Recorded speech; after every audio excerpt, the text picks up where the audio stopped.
Well, we'll do a really quick introduction about who we are. My name is Steve Holman. My background for the last 15 years has been uh, teaching the skills and techniques of improv and performing as a improvisational actor. So I've been teaching that, like I said, for the last 15-ish years as my sole profession. And I am Olivia Espinosa. I am an actor, director, and playwright. Have been doing that for as long as I remember, at least since the fifth grade. But I am a professional storyteller as well. And really, our mission is, as theater artists, is to give a voice to the voiceless. And we love working with attorneys because that's what you all do in your work. And so we love being able to connect our work to yours in that respect. The way that we started working with attorneys, and this is how we actually met Mike several years ago, is we were the actors for Roger Dodd's trial skills clinics, where he taught the techniques and skills of constructive cross, and we did that for 7 years. And now we teach our own brand of building off of that constructive cross. And we also do trial consulting work and work a lot with Mike Hackard on depositions, writing in preparation for depositions that he has coming up. Yeah, in our time with Roger Dodd, we spent 7 years traveling around the country with him, simulating witnesses. And in that time, we've been cross-examined at least 1,500 times. So we know the tools that work on your witness, your deponent, as well as, because of our background in theater, the tools and what your audience needs, your judge and jury. And we've just, like Steve said, been recently working with Mike, preparing depositions and doing those simulations to get him ready to do that. In fact, he has one on Friday, so we're working on that. Very exciting. So we call this our yes and method of deposition and cross. That is combining, again, our storytelling techniques with the proven techniques of constructive cross, with what we know works on us as your witness. And why is that important? Well, it saves you time. Let's do the next slide really quick. Oh, yeah. Sorry, we've been here on the slide. So if you don't mind changing the slide, I realize we've got those. Yes, our yes and method of cross. Perfect. And it saves us time. It saves you time when it comes to the questions that you ask, posing them in a way that doesn't unravel your narrative, posing them in a way so that your witness can really just answer yes, and you can actually gain momentum and really build the narrative that you are trying to build. It also makes them a tool for your narrative, and we are going to go into that too. Yeah.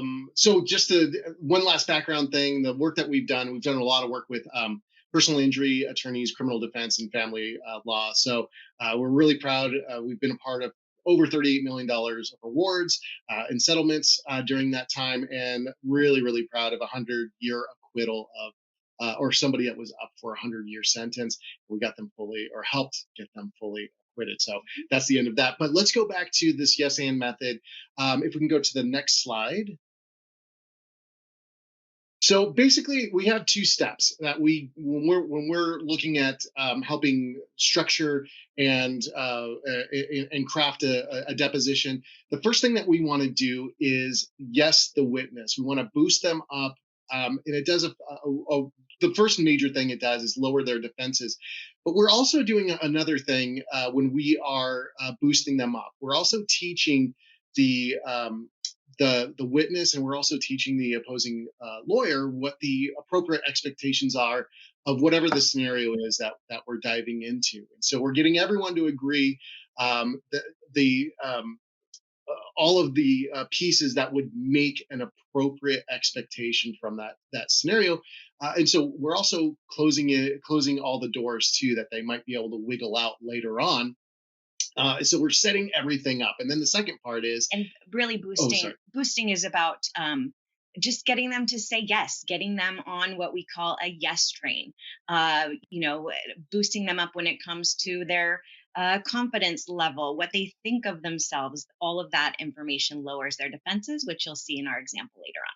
And then the second step is the anding the witness. It doesn't mean we're saying, yeah, you're a great guy. We're actually using that and to juxtapose, once again, what are the appropriate expectations versus what they actually did. And that's where we start taking that witness, hopefully, to the woodshed a little bit by being able to show that contrast. And that's really like, if there's one thing that we look to do throughout any of the work that we do with Mike or any of our other clients when we're working on depositions, it's to show contrast.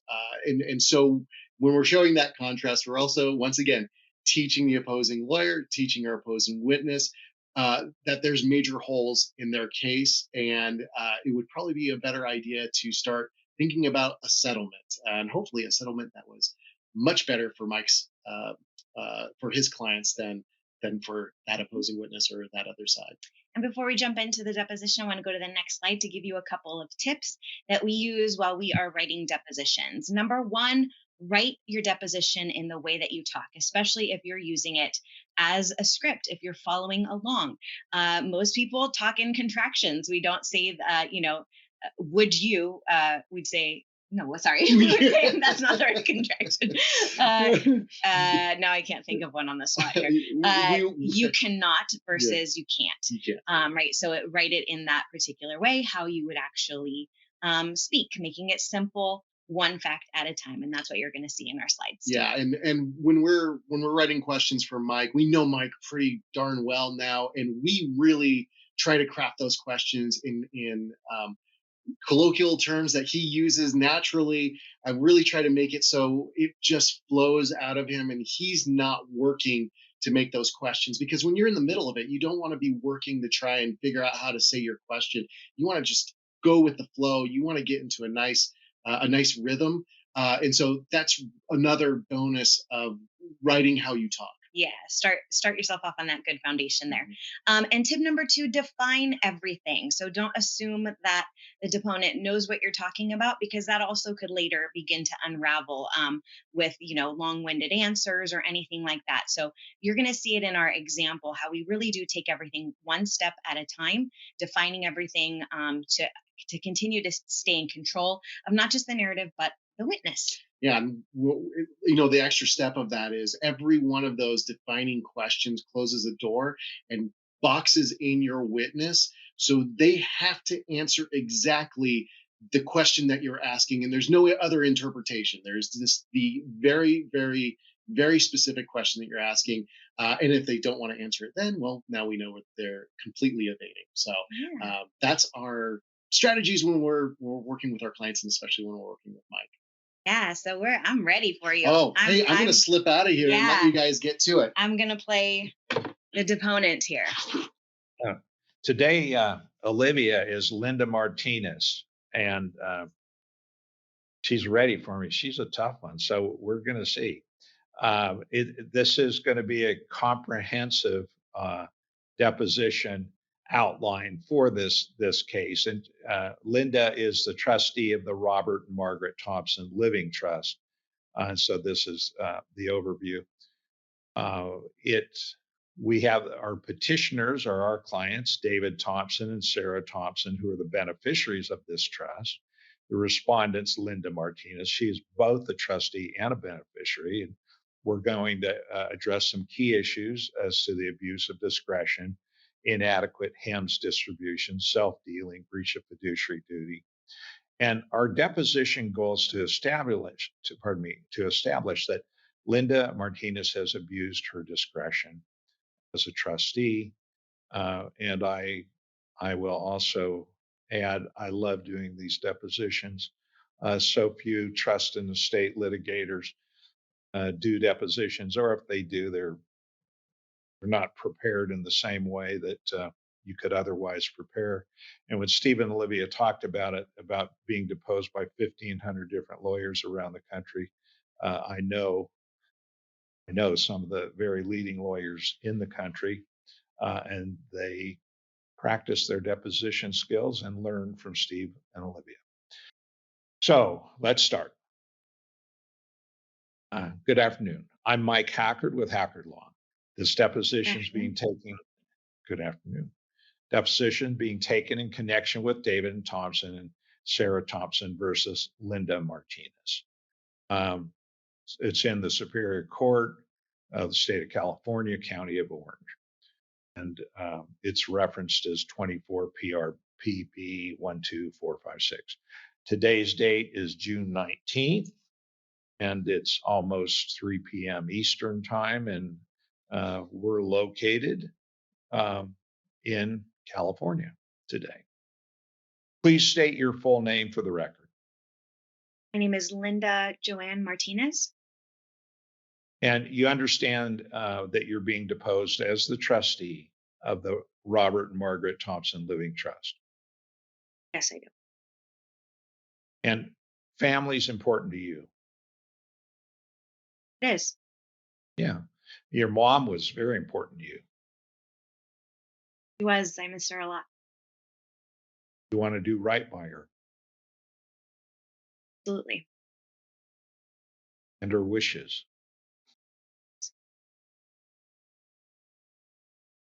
Your mom instilled in you that family takes care of family. She had a big heart. Yes, she did. Now, David and Sarah are your step siblings. Yes, they are. They're twins. Yes. They're not related to you by blood. No, they're not. But regardless of that, you still consider them a full part of your family. Yeah, absolutely. Since the day I met them. When Robert died, your mom raised them as her own children. Did? Because family takes care of family. Yeah, like I said, my mom has a really big heart. She did. You're about 18 years older than David and Sarah. Yes. And they were just toddlers when you met them. Sure. Yeah. You played with them when they were kids. And yeah. Read books to them. Yeah, I think they liked one in particular that I remember we read over and over again. Yes. Kids like that. You consoled them when they got hurt. Yeah, I mean, if my mom wasn't there, yeah, I would make sure to step in and help out. So in some ways, you're like a second mother to them. Yeah, I would say that. And since they were born, you felt responsibility to care for them. Yeah, they were like my babies too. And so you want to make sure that David and Sarah have what they need. Yeah. And not just to have what they need, but you want them to thrive. Absolutely. And just like your mom, you treat David and Sarah as if they were your own flesh and blood. Do I make sure that, um, that's how I've always been with them. Yes. Because as you said, the family takes care of family. Yes. Now, your mom, Margaret, died in May of 2021. She did. And when she passed, you became a trustee. Yes. And that was part of the instructions in your mom's trust. Yes. You're proud to be able to take on your mom's final wishes for her children. Absolutely. It's what she wanted, and yeah, that's what I'm doing. That's what you're doing, and you're taking your role as trustee seriously. Absolutely. If you don't, you'd be letting your mom down. I would. You'd also be letting David and Sarah down. Yes. You're an interior designer. I am. Yeah, you're well known in your trade. I like to think so, but yeah, I feel like I still have a long way to go. You've worked in that trade for 13 years. Yes, You love your job. I do. You went to school for it. Did? And you didn't go to school to be a professional fiduciary. No, I did not. Fiduciaries are trained or licensed to manage a trust. Yes. They're trained or licensed to manage an estate, Yes. or even a conservatorship.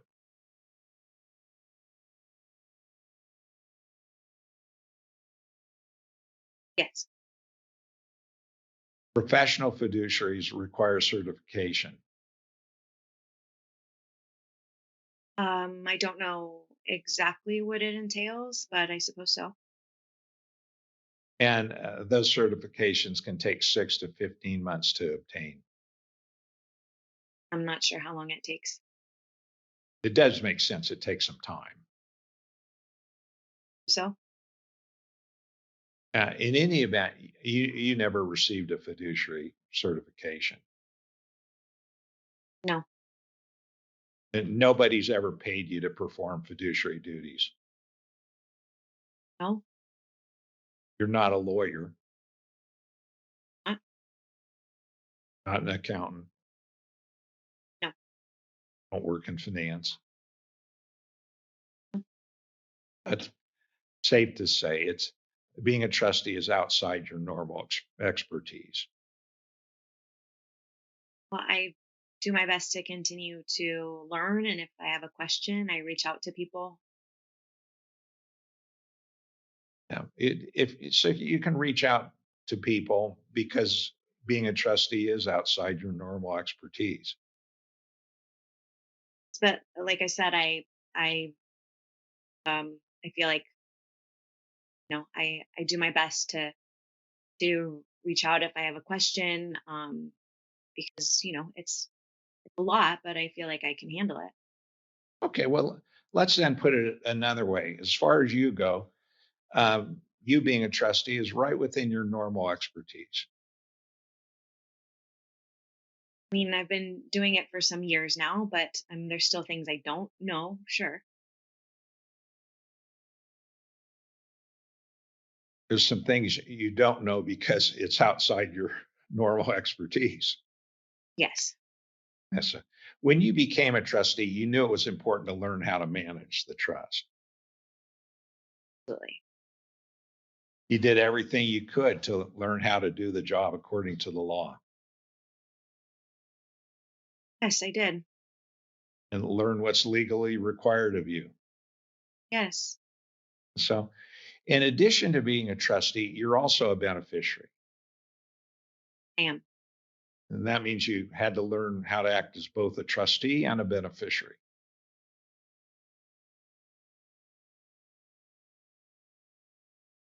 You'll need to respond Oh, with your yes, yes, voice. yes. Mhm. Okay. You wanted to make sure you did everything right Absolutely. by the law, Yes, by your mom, absolutely. by David and Sarah. Yes, And to do that, you spoke to a lawyer. I did. You spoke with Sam London. Yes, I did. And he's the lawyer that prepared the trust for your mom. Yeah, Mr. London informed you of your legal duties as a trustee, he did. what's legally required by you, Yes. what's not legally permitted. Yeah. Understood everything he told you. Yeah, I think so. If anything was unclear, you asked him questions. Yes. Yes, I did. When you finished speaking with him, you felt confident you had the information you needed. At the time, yes, absolutely. And at that time, your meeting with Mr. London lasted an hour. I believe so. And in those 60 minutes, you received all the knowledge you needed to legally act as a trustee and beneficiary of your mom's trust. I had a good understanding, and like I said, I know I could reach out to him if I ever had any questions. So you could execute your duties in accordance with the law. Yes. You know that acting as a trustee is a legally binding position. Do. There are laws in place to ensure that trustee manages according to the terms of the trust. Yes. And that's to ensure that they oversee the trust assets wisely. Yes. Trustee needs to keep detailed records of how the trust is being managed. Yes. Required to inform all the beneficiaries about how the trust is being executed. Yes. And to you, one of the most important responsibilities is a duty of loyalty to the beneficiaries. Absolutely. That's meaning that they need to put the needs of the beneficiaries above their own. Yes. And they're required to administer the trust solely in the interest of the beneficiaries. Yes. And if an interest conflicts, they must avoid those transactions. Yes.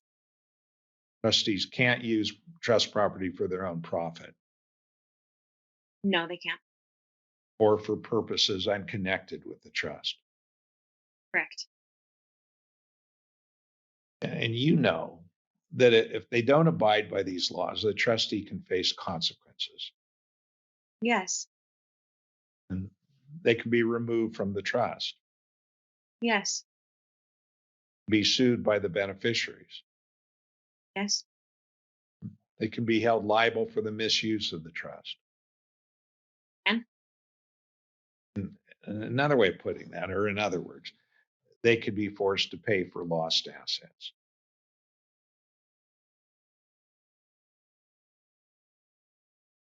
That sound right to you?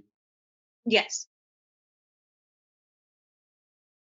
You, you realize that HEMS stands for Health, Education, Maintenance, and Support. I do. And you're familiar with the HEMS distribution standards. I am. And this HEMS standard is often used in trust agreements. It is. It guides trustees on how to distribute funds to beneficiaries Yes. and to ensure distributions are used for specific purposes related to the beneficiary's well-being and financial stability. Yes. As a trustee, you must consider the beneficiary's income and means of support from other sources. Yes. As a trustee, you must consider the beneficiary's condition in life when making trust distribution decisions. Yes. You cannot refuse to make any provision for a beneficiary's legitimate HEMS needs. No. You can't provide an amount that's so small that it falls beyond the bounds of reasonable judgment. Correct. You must pay at least the minimum amount a reasonable person would consider necessary for the beneficiary's support. Yes. Now, as a beneficiary, you inherited 1/3 of the remaining trust assets, Did. and David holds 1/3, Yes. and Sarah holds 1/3. Yes. As a trustee, it's your duty to make distribution decisions for David and Sarah. It is. When your mom died, the trust owned assets worth approximately $9,025,000. I believe so. Yes.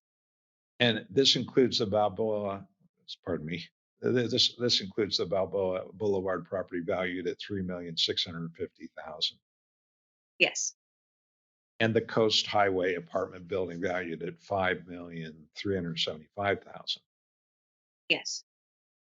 And by most people's standards, these are substantial assets. I suppose so. Yeah. And the trust generates income from these properties It does. at about a 4% annual return. Yes. Oh, that'd mean that the properties generate, well, about $360,000 per year. Yes, about that. And if you divide that per month, that's $30,000. Yes. So $30,000 of monthly income on the properties. Yes. And if you divide that income by three, well, that would be including you and David and Sarah. That's 10,000 per person. Yes. Yeah, per month. Yes. You're aware of the federal poverty guidelines, I am. and they're set by the Department of Health and Human Services. Yeah, I guess so. According to the guidelines, if an individual or family's income is below the necessary threshold, they're considered to be living in poverty. I guess so. Yes. And that means that that they don't meet the threshold of obtaining basic needs like food and shelter and clothing. Yes. For a single person, the 2025 federal poverty level is $15,650 per year. I don't know exactly, but I'm sure you have the right number. Well, I have the right number because I have a calculator. But so using that calculator, that looks like $1,304 per month. Sound right? Yes. From May 2021 through December 2024, you distributed funds to Sarah, I did. about $24,000 total. I think so. Yes. And that averages about $558 per month. That I guess that sounds right. And that's $746 below the poverty line. Suppose so. Yes. From May 2021 through December 2024, you distributed funds to David. Did. And he received about 21,600 total. I believe so. Yes. And that averages $502 per month. Yeah. And that's $802 below the poverty line. I guess so. Yes. In 2022, David was 19. Yes, he was. He worked as a restaurant server. Did. And while attending college, Yes. he was homeless at the time. I guess so. I'm not sure. If he did, I don't know that he told me. I mean, it seems like that's what he chose. I wasn't. Seems like he chose to live in his car. I mean, if he needed something, he knew he could talk to me. You were his trustee. Yes. You were to put his interest above your interest. Yes. But he has to tell me first. I mean, he was working, he had a job. And you were giving him $502 a month. Yes. He lived in his car for 8 months. I mean, I guess so. I don't know. And in the parking lot of Taco Bell, I I don't know. If that's what he chose, then that's what he chose. I mean, he had a job. and after all, you were giving him $502 a month. Yeah, and I mean, I was making investments to benefit all of us, all three of us. And that 502 per month was benefiting him. He could have come to me if he needed something. He knows that. But he was in the parking lot at Taco Bell. That's what he wanted to do. Then that's what he wanted to do. And no bathroom. That's not. In 2022, you spent $130,000 renovating the Balboa property. Yes. Again, that's an investment for the benefit of all of us. In the 2023 and 2024, you spent $1,215,000 renovating Coast property. And I'd have to look back at my records. I don't know exactly. And between 2022 and 2024, you, an interior designer, spent $190,000 on household items and furnishings. I'd have to again look at my receipts and things and add that up for you. I don't know. That sounds right, though. I suppose so. So those total renovations exceeded $1,535,000. If that's what you've added up, then I guess so. But that's all stuff that was going to the benefit of all of us. I didn't just do it for myself. I did it for the three of us. And you testified that you wanted to hear from David. Could have reached out to me, yes. And you wanted to hear what David needed. Yeah. And because if you didn't know, he could be living at the Taco Bell. Right. I mean, if he needed something, he has my phone number. In October 2023, David did reach out to you about his car. Yes, I think so. If I remember correctly, yes. And he told you it needed repairs. I believe so, yes. And they were needed to keep it running. I don't know exactly what was going on with his car, but there was something happening. Yeah, well, and the repairs, they totaled $4,100. Yeah, I believe so. But so you heard about the repairs. Yes, but that's out of sight of what, of my responsibility with the hems. You declined to pay for those repairs. Yeah. And you learned that David asked a friend to loan him the money. I don't know what David did. I'm not sure. You know you didn't pay it. No, I did not. And you told him no. I did. So he asked a friend for money so he could drive to work. I guess so. And attend school. Yes. Have a place to sleep. I suppose so. Okay. Thank you so much. Wow. Oh my goodness. Kicked my butt, Mike. Wow. And now we're going to do the wrap up here. So yes. I will say to lawyers that, so when you do a deposition on a HEMS, it's not just, hey, you didn't pay the money, did you? And Steve and Olivia have well taught us how to do this. So Steve and Olivia, I'd love to hear from you. You've done this so many times.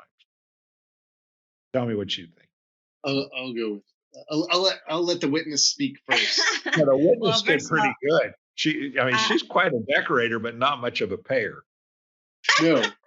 I definitely felt stuck. I mean, when you start a deposition in that way, boosting me up and not necessarily going directly to me and what I did wrong, it really does lower a witness's, a deponent's defenses, because they are very, very nervous, regardless of how much potentially they have prepped. And so all of that kind of eases them into it. And it also helps make it conversational. They're not on the spot immediately and potentially start to divulge things that you can use later. If you noticed, Mike was looping quite a bit. That means he was using my words in the phrasing of his next question. And that is all stuff that makes a deponent, a witness feel like it's a conversation and feel like they're being heard.